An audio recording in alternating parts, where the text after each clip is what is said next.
Hey, we're back. It's the Hoops family. We're telling another story for you today, and we figured we'd do it outside because the sun's out. And boy, I wasn't that eager at sitting inside. How about you guys? No. So we want to use the light. We're telling a story again, and we're using all the toys we got. Are you ready, Harv? Ready. Good. Go team. Go team. Our story begins in the city of Bethany, where Jesus' friend Lazarus lived, and he was ill. And his sisters, Mary and Martha, who you'll remember from the hair washing of his feet story, needed to send a message to Jesus. I need you to send a message to Jesus and tell him Lazarus is sick and he needs to come immediately.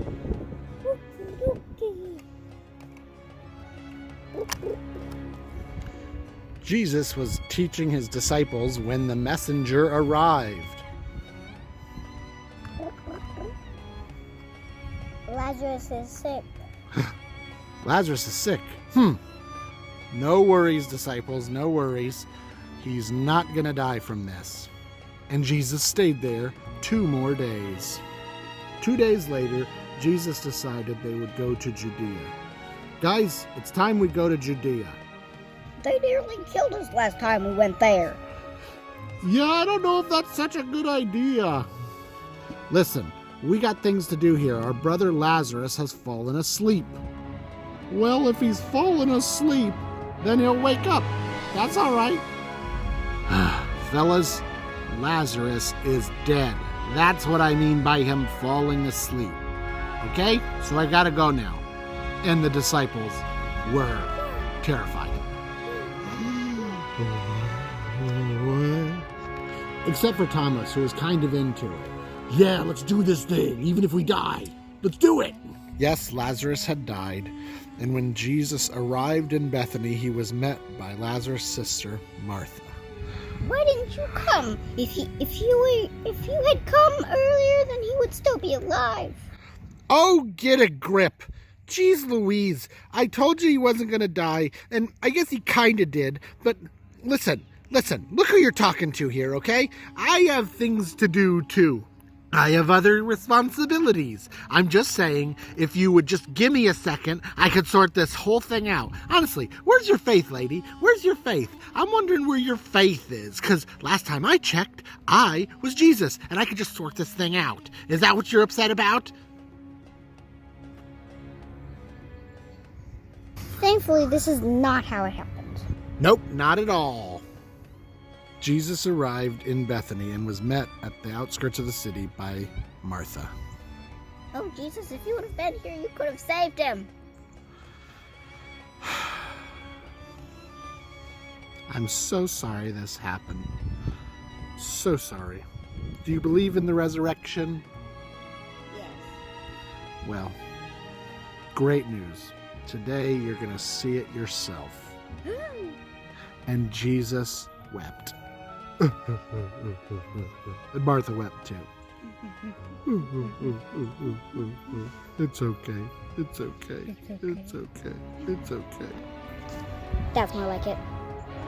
Martha returned home to collect Mary so that she could come see Jesus. The teacher is here. He wants to see you. Okay. Mary then came out to see Jesus and fell at his feet. Why did you come?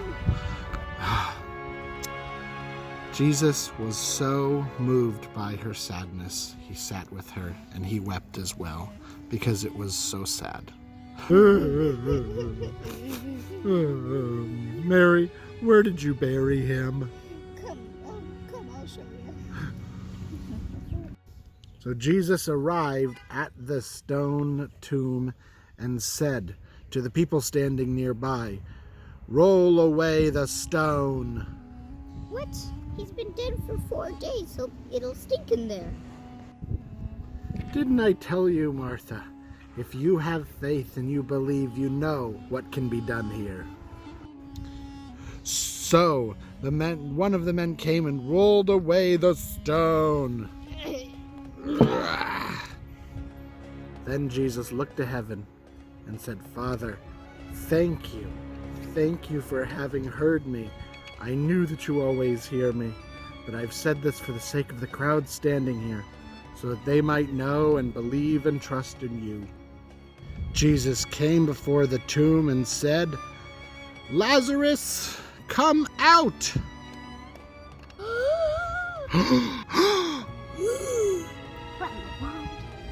The dead man came out, his hands and feet bound in gauze, and he emerged, and Jesus said,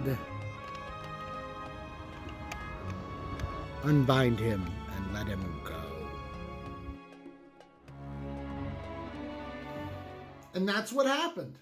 Hi. So in our story today, one of the things we wanted to lift up in this incredible story of this miraculous resurrection is the story of how Jesus responds to the concerns of Mary and Martha. Both of them are so heartbroken, frustrated because Jesus didn't show up. He stayed away for those 2 days. He had said to his disciples, "Don't worry about it.